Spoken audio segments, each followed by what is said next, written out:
Toto už není normálne. Ticho! Špehovanie chce disciplínu.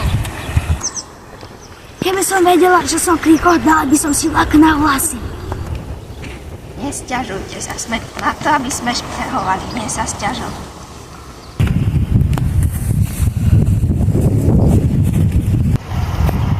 Ide a nesie niečo. To bude káva. A tie len ledajaká decibelko. Alebo dôkaz. Ďakujem. A čo to je? Káva a voda a cukor. No, už si nepamätám.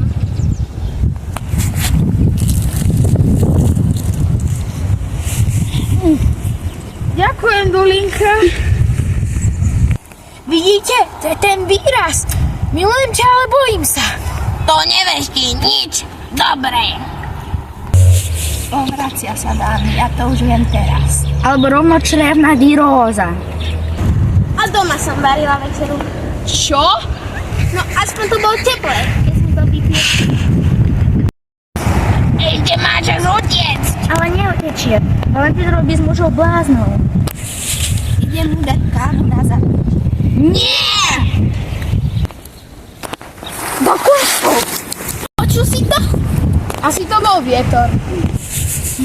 Ten vietor má mena a dôchodok. Robina, Bobina, čo si šípnutá, veď si nás odhalila. Vy ste ma špehovali? Nie, my sme sa iba vzdelávali. A robili sme poznámky. Ty si kávenkin syn. Ty, veď vieš, že nevie robiť kávu a stále si s ňou. To bude peklo.